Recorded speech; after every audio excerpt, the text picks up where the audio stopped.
Welcome to Beyond the Coverage. I'm Chris Horner. This is the preview to the 2022 Tour de France.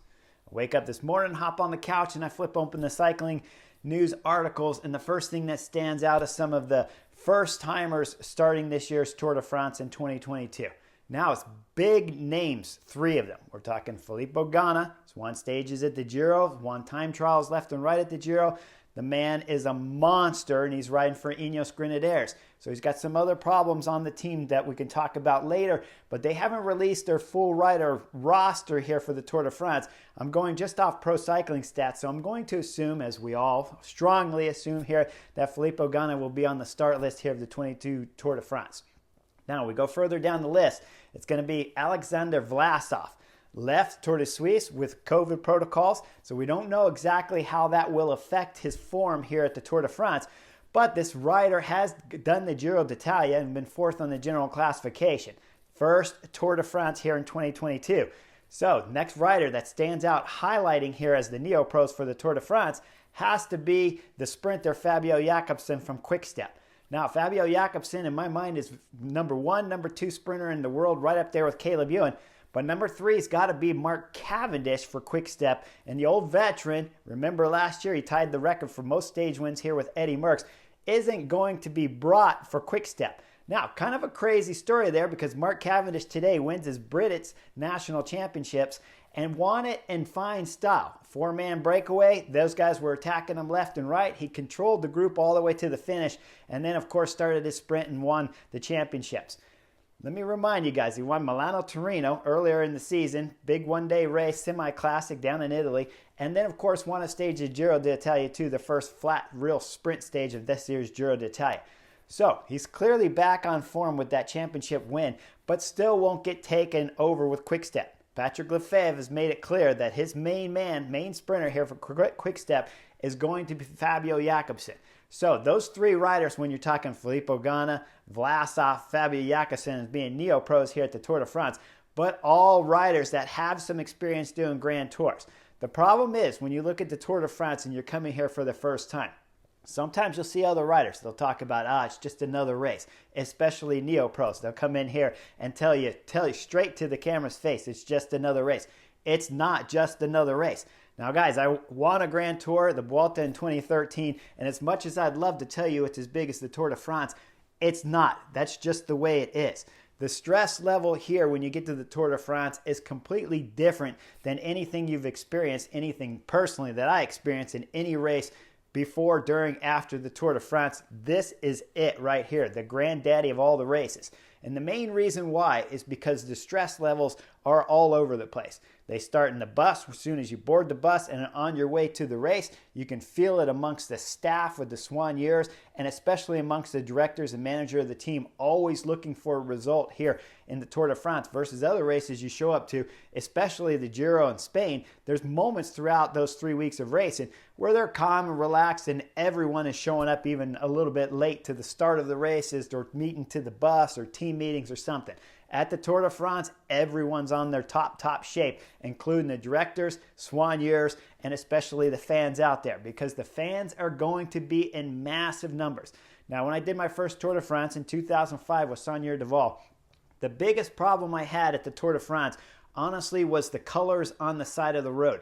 There's so many fans lining the side of the road. It could be for 200 kilometers. You could literally have fans lining the side of the road.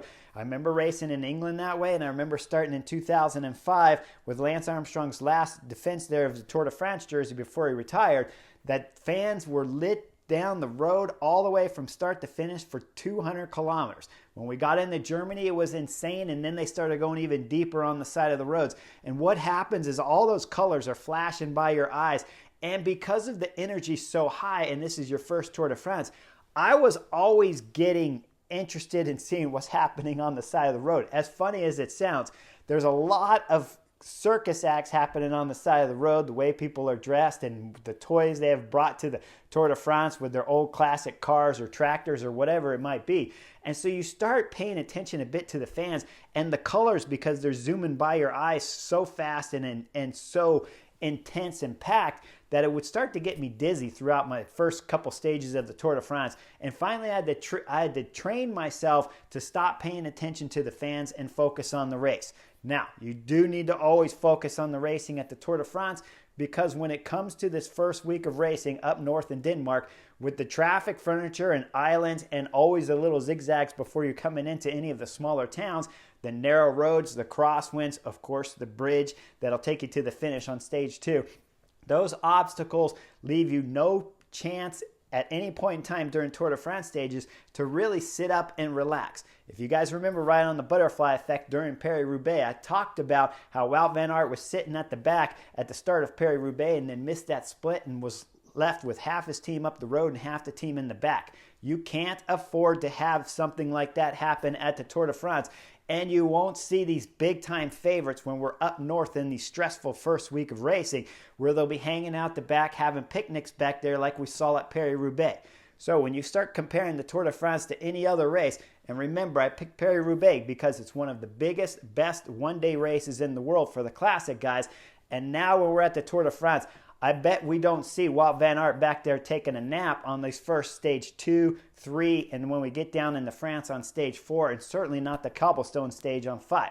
So for all the neo-pros starting this year's Tour de France, remember, you can never take your hand off the brake. When it comes to eating, you'll pull one hand off the bars, and as quickly as you can, you'll get in your pocket, and then you'll end up most of the time using your teeth to open that up so that you can keep one hand on the brake levers at all points in time, because at any moment, if the peloton brakes hard, you're going to go straight into the back of the rider in front of you if you have both hands off the bars. So whenever you see those neo-pros talking about it's just another bike race, the Tour de France is just not another bike race. It is the biggest, best, most beautiful bike race in the world.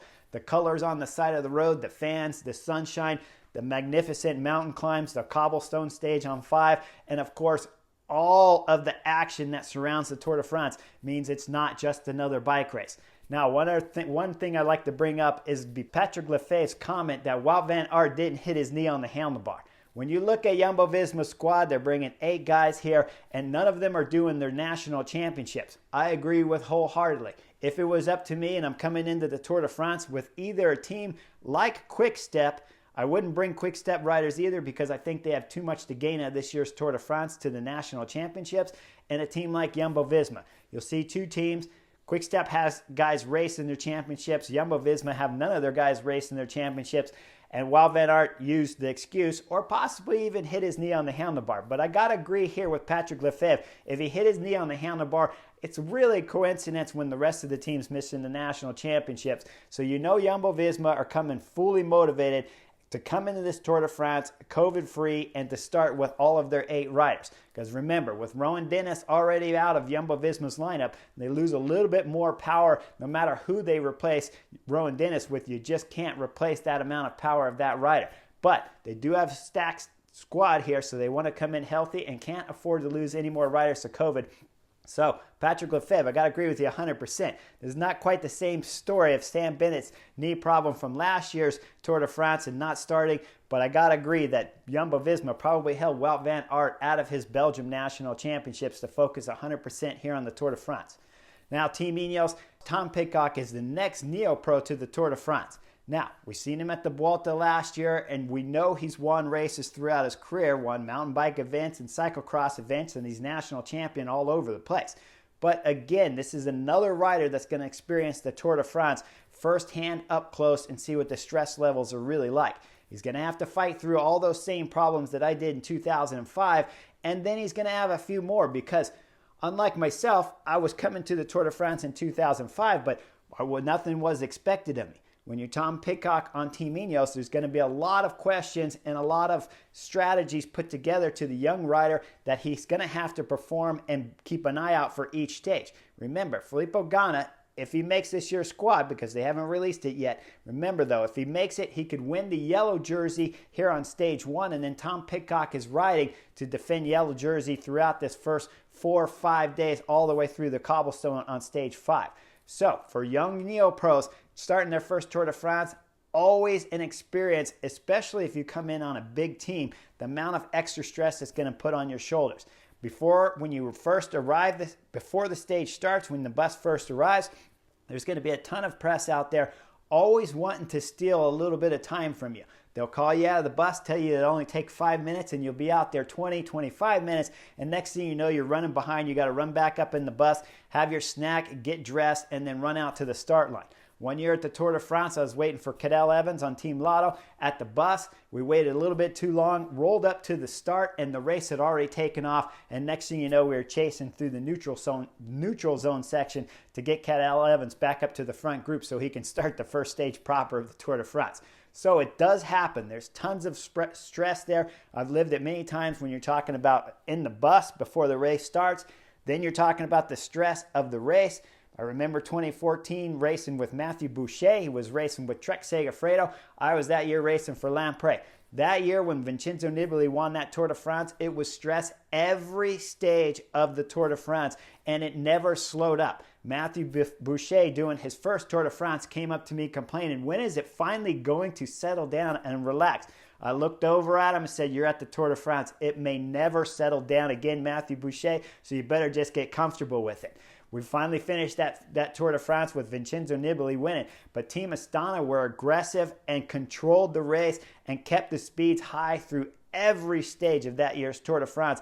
And the curb-to-curb action and fighting in the middle of the peloton was intense. Pretty much 21 stages of that year's Tour de France.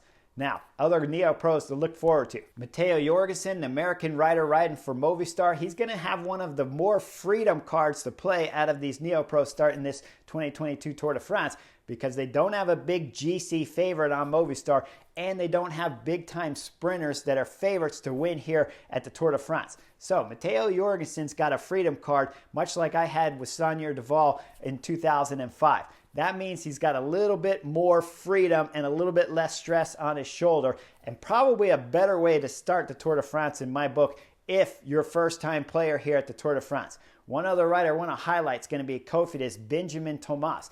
Benjamin Thomas went really good in the early season and won some of the smaller French week-long stage races in France.